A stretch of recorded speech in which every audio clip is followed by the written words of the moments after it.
My family name is Cajun. My dad grew up in Southwest Louisiana in Lafayette. I didn't really enjoy eating it. Well, we visited during the summer a lot of Cajun food, but when I became a chef, I really grew to appreciate it. As my taste kind of evolved and I enjoyed spicier things, I kind of tweaked some of the traditional recipes that are out there. There's all kinds of gumbo. If you guys have eaten some, there's seafood gumbo, there's gumbo with okra in it, gumbo with tomatoes, gumbo with mushrooms, all kinds of stuff. It is kind of a peasant dish, kind of an origin. Kind of whatever you got, throw it in the gumbo pot, right? So what I've got going on, can you see it on the TV there? I'm not sure. Anywho, so this is andouille sausage. Now we can, good, okay. This is andouille sausage. It's a smoked pork sausage with a good bit of spice to it. It's really good. You don't necessarily have to use this kind of sausage. You can use a kielbasa or a beef smoked sausage, but something with a little bit of smokiness to it. It's gonna kind of bring out a lot more flavor than it would otherwise. So if you can see in the pan, it's looking kind of dark there in the bottom. That's kind of I would say characteristic of a lot of Cajun cuisine. There's a lot of deep browning in the bottom of the pan. You also see some of these little bubbles on this sausage. They get nice and crispy. So what we're doing, we're kind of forming a foundation at the bottom of this pot for the rest of our soup. I call it a soup. It's kind of could be a stew. Sometimes I call it just gravy with meat in it. That kind of seems to go over pretty well. So, also to the side here, we can get this on camera. This is roux. Okay, I cooked this separately. This is a dark brown roux. Okay, also a very quintessential flavor in Cajun cuisine. This cooked for about 4 hours in an oven, 350 degrees. Equal parts oil, equal parts flour. You could use butter, but oil is a good bit cheaper. Whole butter would actually probably burn that length of time in the oven at that temperature. So I use oil. So that again, that's something that you can't see. Again, I'm only up here for about 40 minutes. 4 hours obviously doesn't add up. So I did that ahead of time. So you forgive me for that. But this is also very, very key to the dish. Brings out a lot of flavor. It's also the thickening part of the dish. So if you ever make sausage gravy at home or macaroni and cheese, you got your flour in there. I will say this, a dark roux does kind of have a less thickening properties as a less cooked flour does, but it still thickens up very, very nicely. Okay? So, first step, we got this andouille sausage. It's almost caramelized down there at the bottom. We're gonna add some aromatics. So if you guys have heard the term Holy Trinity in Cajun cuisine, you guys know what that is?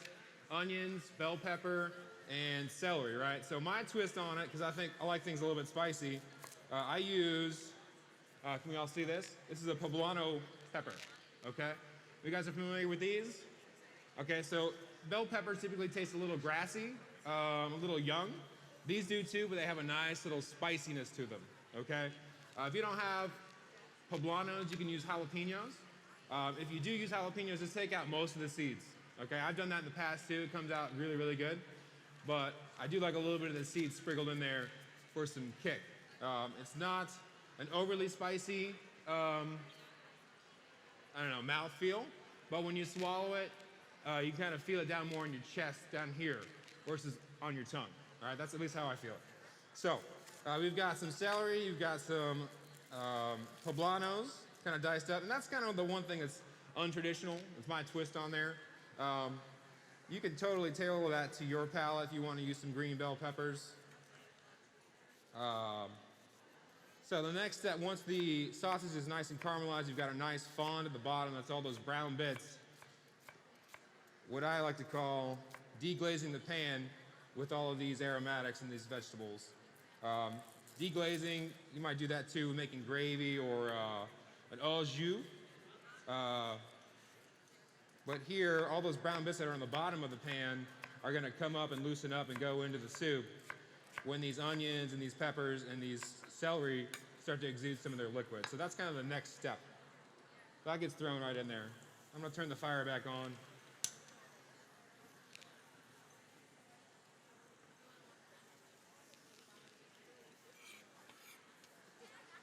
Also, I'll kind of say something about chicken. You know, I kind of had to take a little bit of shortcut here for this demonstration, but I would typically do this with a whole hen. If y'all have a stock pot at home, Kind of a deep stock pot, something you can cover a whole bird completely in water, right? One, a whole chicken they're dirt cheap nowadays. I mean, you look at the price of boneless, skinless chicken breasts, they're sometimes $3.50, $4 a pound. You can get a whole chicken for like $5, right? You just gotta know what to do with it. So what I'll do, I'll typically cover that whole bird in water with some bay leaf, maybe you got some fresh thyme, maybe a touch of salt, and just poach it real slow, okay? So poaching, you guys know temperature-wise is about 180 degrees versus a boil, which is 212. Poaching, you're gonna have a little bit of bubbles. If you've ever had a tough chicken breast, it's because it doesn't have a lot of fat. It's probably cooked too high, too long. Poaching has got a nice, soft, gentle cooking. And a couple things happen. When you cook the chicken, you get all the meat for your soup, but the broth that's left over is excellent, right? So if you've all made chicken soup at home, or you've had a grandma or somebody in your family that did that, and they kind of use the same process, what I'll do is I'll take all the meat off the chicken, save all the bones and the skin, throw that back into the pot, and let that go for about 4 hours, okay? So that's making chicken stock. Any of you have had any culinary experience and know that stock is kind of the foundation of cooking. You got any salt, Carla? A little pinch in here. So I asked for some salt because... Salt and pepper? Yep, this one's salt, okay. Salt, as you're cooking, starts to release some of the liquid in those vegetables, okay? Helping to deglaze this pan and pick up all those little brown bits. I'm gonna turn the heat down. Okay, so back to chickens. Again, it's super cheap, it's super delicious. You get a nice soup with a lot of body to it. And is this a dish that you could actually use a rotisserie chicken? You can use a rotisserie chicken, absolutely. You can just pick the meat right off. And you could actually use those bones too. So that was Carla's question. I'm not sure if you heard it. She said, can you use a rotisserie chicken for this? How many of you buy rotisserie chickens in the grocery store? They're super easy. Also very, very cheap. $5, $6. I do that a lot at home too, my wife and I. Save your carcass too after you pulled all your meat off of it and use that to make your chicken stock as well. That's absolutely. Great too. That's a good little, I guess, a little a cheat. I would call it a cheat. That's not right. A shortcut. That's a cooking hack. Yeah, there you go. That's a shortcut. Okay? So a couple things happen that you're not seeing. Again, we got the roux, which is huge in Cajun cuisine, jambalayas and etouffee, and all these kinds of sauces. Not just in Cajun cuisine. Brown roux is huge in making gravy and all that stuff too. The chicken that's happened elsewhere, that's a really, really good tip at home to save some money and really, really make some delicious, delicious food.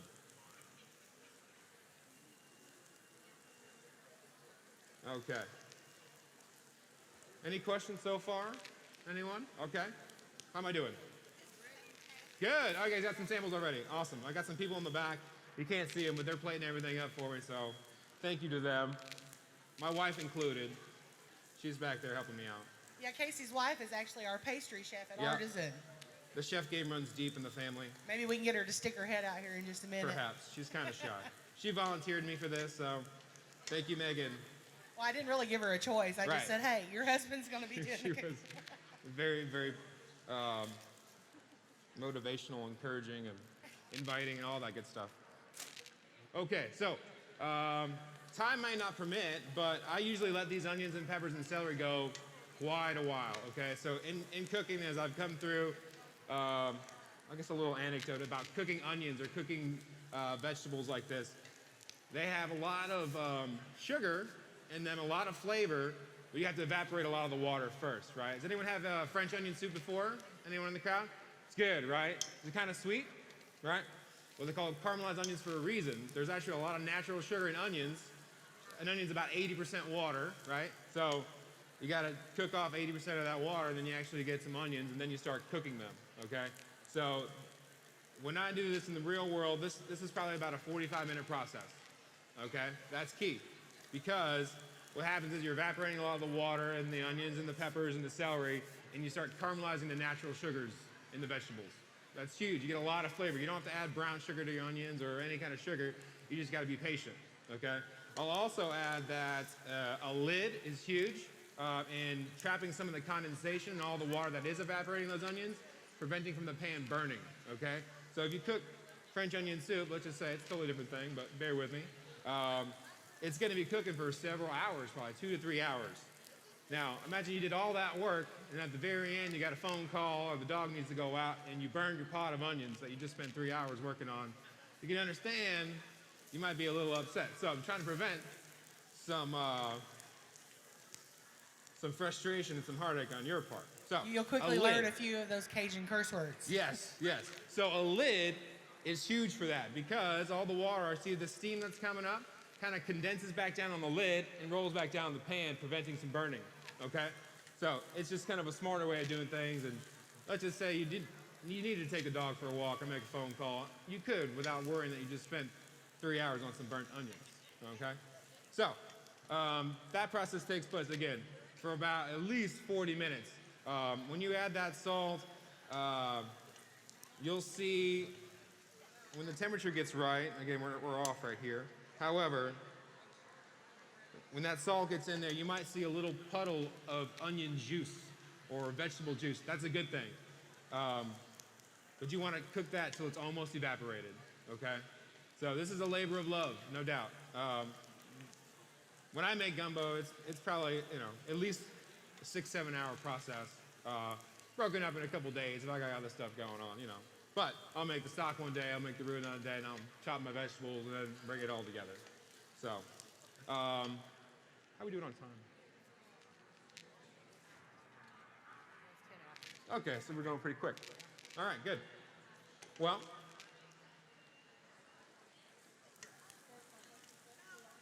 good. Did everyone get a taste so far? It's got a little kick to it, right? Not a whole lot. And we'll see that. I'm gonna go ahead and add our chicken stock, okay, to this. Some people will actually cook the roux with the vegetables. That's kind of traditional. I don't. I think it's a little bit harder. Once you add, I was just talking about liquid in the onions and the celery and the bell peppers into roux. You guys ever cook gravy at home and you add liquid to the roux mixture, it kind of clumps up pretty quick. It's hard to stir, it starts to stick. So doing this in a professional kitchen, you kind of learn like, I can't do that again, or I really screwed it up last time. How am I gonna do better? So I keep the roux separate. I think it's a little bit easier.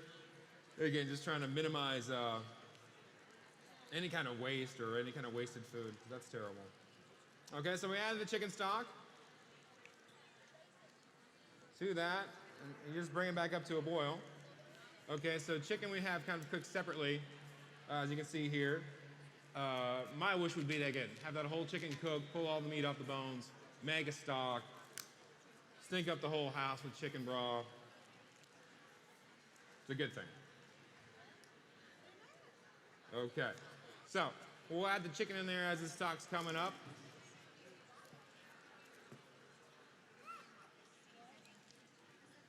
And this will take a minute to come up to a boil.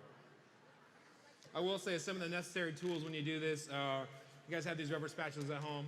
They're great. There's a heavy duty high temp one, but a lot of the ones you can buy, they do have a heat rating on them. It's about 500 degrees or something. These are nice because I'll say this, anything with roux, there's not any corners in this pan. However, this little bottom part right here in the front is where little bits of roux and they can get stuck in there. So if you leave those and you don't scrape the sides of the pan, what happens when you're cooking it, those little bits that are stuck to the bottom of the pan will continue to cook. And if they scorch, they'll ruin the whole soup. Does that ever happen to everyone? Like it's a real bummer. I just tell everybody I have black in the soup. Yeah, it's some charring. You don't want that. You try to avoid that. So this little tool right here is key for that. Again, just try to scrape in the bottoms of the pan and preventing any kind of scorching, because that's a real, especially stuff with milk. I don't know if you realize that, like milk gravies and things like that, they can really pick up a burnt flavor from scorching on the bottom of the pan. You got to watch out for. This is a super, super useful tool. I don't know how to pass that off. That just smells like wet dog. You got to right away. You can smell it. Sometimes you smell it, you might not taste it. But some people have a very sensitive smell, and they're like, this is burnt. You're like, it's not burnt, I swear.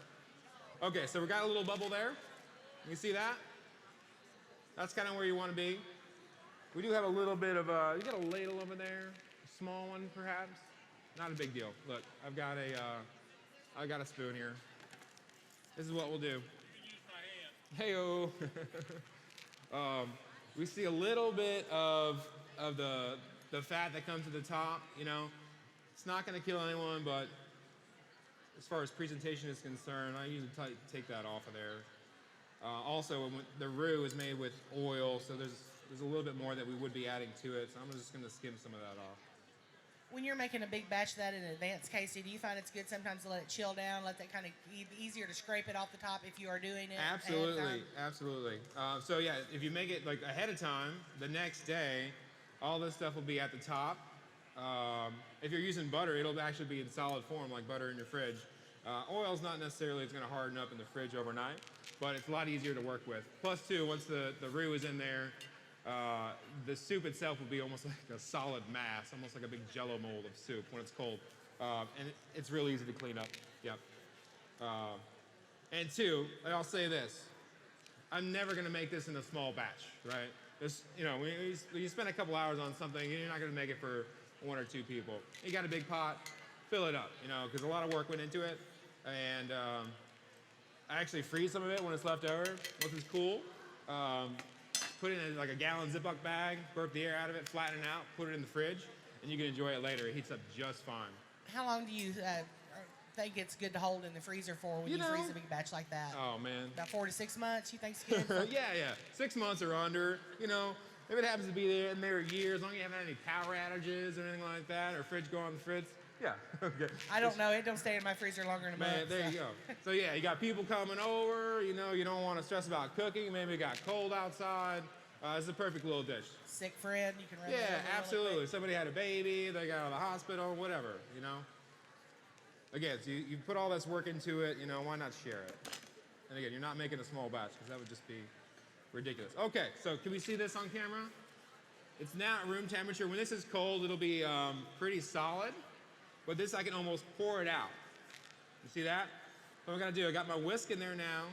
You know, I've scraped my corners with the rubber spatula, making sure there's no scorched bottom or flavor getting ruined there. You want this to be at least bubbling. I mean, boiling is fine. But what we're gonna do is, I'm gonna start whisking this roux in there nice and easy. I don't know how much you can see it, but as it hits the water, I'm doing it right in the center of my whisk, and it is gonna just kind of get mixed in there real easy, very efficiently. Again, you want a nice boil to it because anything with either you're doing cornstarch or roux, you never know how thick it's gonna be until it boils or it bubbles, okay? So this way I can actually see it, and forgive me, I'm not one for a lot of exact measurements, you know? My wife is the baker, she does that. I kind of go by feel, by look, and a lot of muscle memory, but just kind of, as it's boiling, I can see it come together and control the thickness exactly. Versus maybe having the roux in the bottom of the pan with the onions and the sausage, and then adding water to that and heating it up in a different process or different sequence, not knowing how thick it's gonna be, maybe having to add more stock afterwards, diluting the flavor. This way, it's just a little, it makes more sense to me. Totally goes against what we've been trained in, where you Yeah, make your roux exactly, and then add exactly. everything. This does work a lot better. How many of y'all make a lot of soups and stuff in the winter and everything to have on hand? You use a lot of like your own roux, where you start off with your butter and your flour. You can actually make a big batch of that ahead of time and keep it in your refrigerator or freezer and just use a spoon and scrape as you need it. That way, instead of like every batch that you need a dark roux, a medium roux, you can go ahead and have like a little ball jar, a little mason jar, quart jar in your refrigerator with a dark, medium, and light in the back. And anytime you need it, it's really quick to do. So that makes it really easy. Yep, I can remember times we had very like blonde roux, light roux, with real butter. So when it's cold, it is hard, right? I remember being, you know, something on the fly, some gravy. I took the cold roux, it's like a block, took a box grater, and just grated it right in the soup and stirred it up, and it came together like that. Yes, exactly. So, Carla's absolutely right. Okay, so I'm gonna turn it down. I'm gonna scrape. Again, sometimes that roux might settle to the bottom, and you take your rubber spatula, just make sure that you'll feel it on the bottom if you need to adjust temperature. You know, you don't want to feel any kind of gritty or any kind of resistance on the bottom of the pan. because if you let those little scorch bits linger in there, you will taste it at the end. I promise you that. All right, you can kind of see it. It's definitely thickened up a little bit. I don't think it's quite there. I got a little bit more roux at the bottom of this guy, and I'm going to give it to it. Now, I will say this about brown roux. It's definitely an assertive, strong flavor. It needs some time to cook out, okay? So some people might characterize it as burnt or kind of very, very toasty flavor, which is what I want. But I wouldn't serve this right away, okay? It does need to kind of simmer and mellow for at least 20 minutes, okay? It'll absorb the flavors of the vegetables and stuff, and you get a deep richness to it instead of it just being all the different flavor components. As it sits there together and kind of marries together and everything, it's an infusion is what you're looking for. Yep. Now, same thing with like white gravies and things like that too. I think they need to kind of mellow because I don't want to taste the flour. Okay, so and as any good chef would, I'm going to taste this a little bit just to make sure, seasoning wise. Yep. Good. I taste that roux in there. It's yummy. So, again, we'll let it simmer about 20 minutes. I don't know if we have time for all that. The seasonings are as salty as you want at home. Okay. Let's just say you didn't want to make your own chicken stock. You can totally use chicken bouillon or the little jars. I don't know what they call them. Chicken base, kind of what we use in the food service industry. And that's fine, they actually have a lot of salt in those. So if you make your own stock at home, you'll need to season it a lot more to get it to where you want it to be. If you use the bases or the bouillon cubes, you'll realize there is a lot of salinity to those. So you just kind of touch and go. You don't want to add too much. Just like the roux, if this wasn't salty enough or I wanted to make it more chickeny, I could whip some base into there and use that as salt. And I often do that cooking at work. I will say this, we've got a nice little bit of smokiness, a little bit of spiciness with the sausage. You've got a little bit of heat with the poblanos. And I kick it up one more notch. I use Tabasco sauce, okay? In particular, I'm a hot sauce lover, I will say that. I don't like Tabasco in anything other than this. I like other things like, Louisiana, or Crystal, or Frank's. Tabasco by itself, to me, it's got this, that fermented pepper funk. It's a little intense. But in this, I think it goes really, really well. So that's kind of one of my quintessential seasonings for the gumbo is Tabasco. And again, if you guys are a little sensitive to heat or you had some guests that were a little sensitive to heat, you could add this to your own bowl or whatever. But generally, if I'm going to serve it, I'm going to serve it the way I want it. And I'm not going to worry about anyone else because I'm cooking it for me. Does anyone have any questions for Casey? That was, Worcestershire. Okay. Again, Worcestershire, we use it a lot sometimes in gravies just for the color.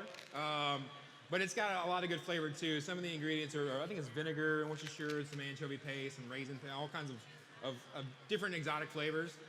You don't need a lot of it. Again, you've already got a lot of big flavors going on there. But it just kind of finishes it out really, really nicely. We've got a question over here. Absolutely. What is in the roux?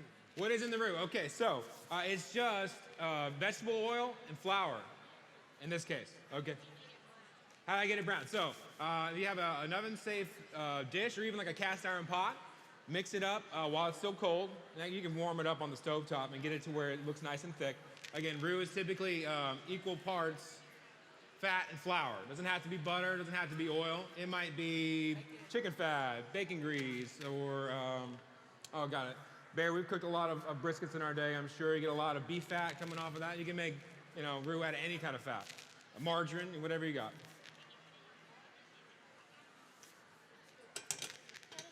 How did you get it thick and brown? Thick, okay. So mix it up on the stove and then cook it in the oven. 350 degrees, almost 4 hours is probably a little too much. 3 hours. I stir it about every half hour, okay? So it's usually like, I'll put it on at breakfast, put it in the oven, stir it, do something else, come back, stir it. And then I'll cool it down. Basically, I'll pull it out on the counter because that cast iron pot or whatever you got in is going to be hot for a long time. So I will say, just kind of watch out because you might burn yourself. And for some of you country girls, squirrel.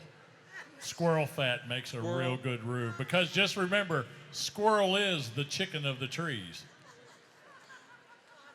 Very Yes, good. a question? The restroom's out to the left. Or anything else? Yes, go ahead. You said you can put that roux in the refrigerator, in the refrigerator. How Yep. long is it good in the fridge? It's good for a long time. Okay, there's nothing that could go bad. Just oil and flour.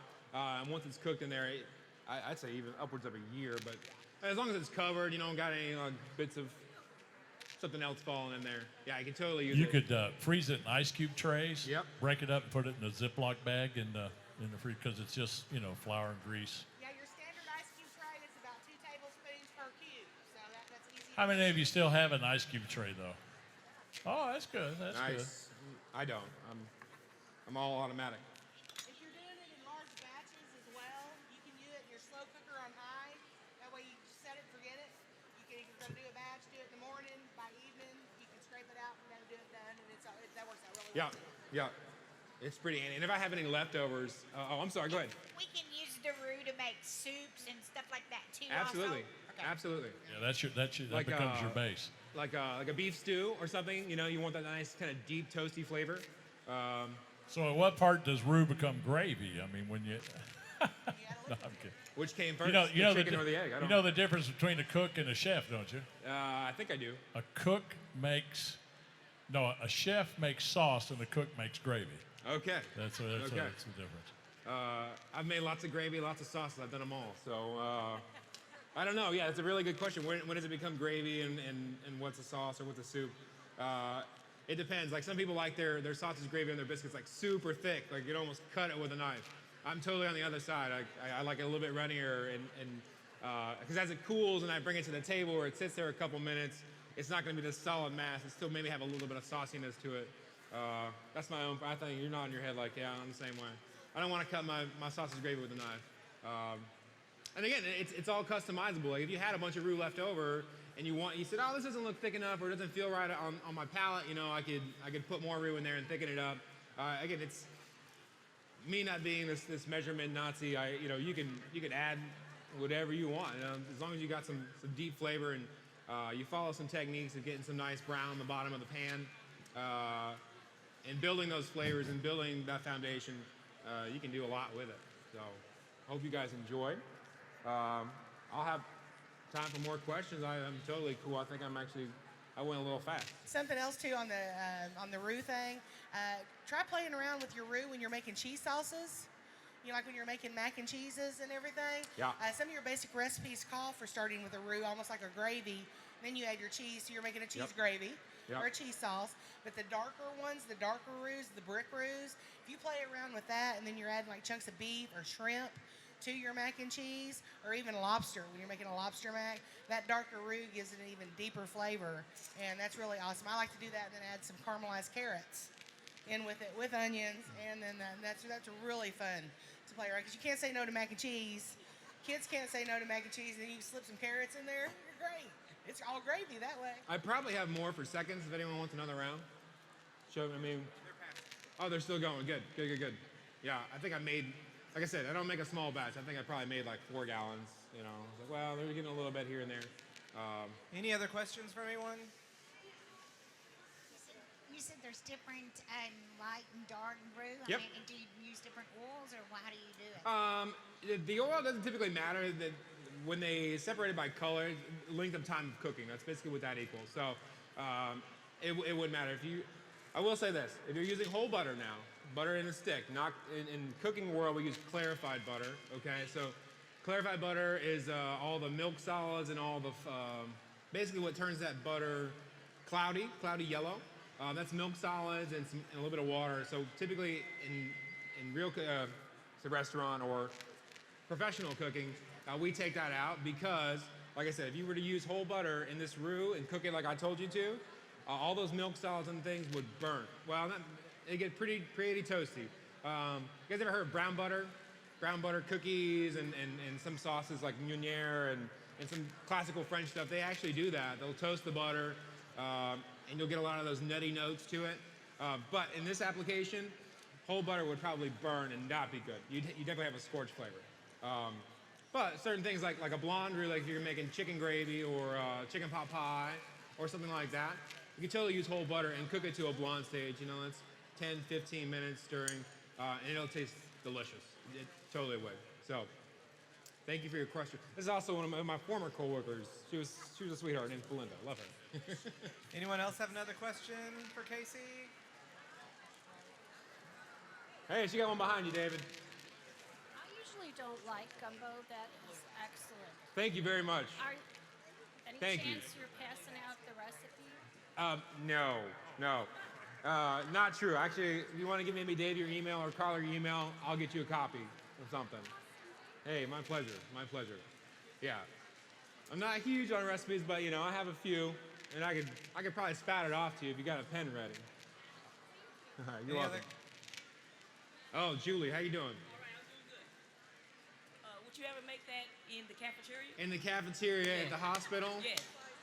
You know, that's a lot of work. I'm a busy man. You know that. I'm a busy man. I will. I'll do it just for you. How about that? Thank you. Any other questions? Can? Not yet. So I'm taking applications for financial backers. You know, I'm trying to open up my own joint eventually. Not yet. Like I said, right now I work at Lourdes Hospital. My company is AVI Foods Systems. I'm new to the healthcare industry. I've worked in Louisville for several years. I worked in Washington, D.C. I've been executive chef at a catering company. And I was at Harris Metropolis most recently as their room chef for about 4 years. Hey, look at this. All my friends are coming out. Hey, How you doing, Elizabeth? All right. Listen, are you available for caterings on the outside of Lourdes Not Hospital? currently. I tell you what, I cater every night for my 3 children and my wife, so I'm pretty busy. Hey, I got to tell everybody, though, Casey is the very best. He catered or did my wedding dinner. I did. And it was supposed to be a 5-course meal. Trust me, that second or third course was a meal in itself. You know, And he does I'm a little generous. great, wonderful job. Thank you, Elizabeth. Appreciate the kind words. It's a small town, isn't it? It is. And I will say, I think Elizabeth has been to these more than I have. You've been here at every one of these, haven't you? Is that all? Is that it? Anybody got any other questions? Anybody want to take some of this roux and put in their purse right now? Take it with you. Okay. Just bring your purse up. It might be a little wet, but it'll be okay. How about a big hand? Thank you. Thank you for talking. Thank you very much. Now, if we go to the hospital, can we just request your food if our diet's good? Can you just say, I resist? Just tell them, Casey, fix me up something special. There you go.